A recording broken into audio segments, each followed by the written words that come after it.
মধ্যে একটা রিদম আছে, সেটা হচ্ছে ভালো লাগার রিদম। মনে হয় না যে কিছু গান শুনলে মনটা ভালো হয়ে যায়, ব্যাপারটা এমনই ছিল। সেখান থেকে আহ, চিন্তা করলাম যে না, গানটা আমি করব, বিকজ গানটা খুবই রোমান্টিক। হয় না যে গানটা শোনার পর মনের মধ্যে গুনগুন গুনগুন করে একটা গাওয়ার একটা ব্যাপার থাকে, তো সেটা ছিল গানটার মধ্যে। গানটা আমার ভালো লেগেছে, দ্যাটস ওয়াই আমি হ্যাঁ করেছি। আর সবচেয়ে বড় কথা হচ্ছে গানটা কক্সে করা হয়েছে, সমুদ্র সৈকতের পাশে, পাশাপাশি পাহাড়, তারপর হচ্ছে বিভিন্ন ন্যাচারাল একটা ব্যাকগ্রাউন্ড রেখে। তো গানটার সাথে ভিজুয়ালটা এত সুন্দরভাবে মিলে গিয়েছে, মানে আমি আর কোনো কথাই বলিনি।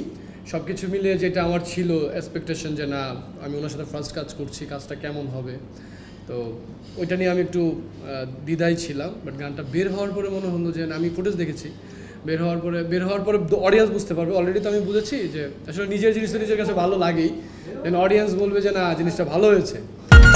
আরে ঈদ লাগছে মনে, খুশির জোয়ার সবখানে। আরে ঈদ লাগছে মনে, বিকাশ পেমেন্ট সবখানে।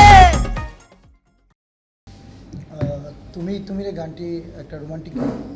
গানটা সবারই ভালো লাগবে। আর এটার মধ্যে অন্যরকম একটা ভিজুয়াল পাবেন, সেটা আসলে পুরো একটা সিনেমাটিক একটা ভিজুয়াল পাবেন।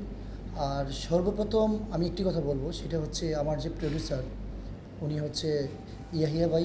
তার প্রতি আমি সম্মান শ্রদ্ধা সবসময় থাকে। উনি বিগ বাজেটের কাজগুলি উনি আমাকে দিয়ে করা, তো এটাও তারই একটা কাজ বিগ বাজেটের। আগামীকাল হয়তো রিলিজ হবে গানটা। আশা করবো দেখবেন, দেখলে সবাই বুঝতে পারবেন যে গানটাতে আসলে কী আছে। হ্যাঁ, গানটা ঈদ উপলক্ষে আমরা তৈরি করেছি, ঈদ উপলক্ষে। আর গানটা ঈদ উপলক্ষে রিলিজ হচ্ছে। আমার কাছে খুবই ভালো লেগেছে ভাইয়া কাজ করে।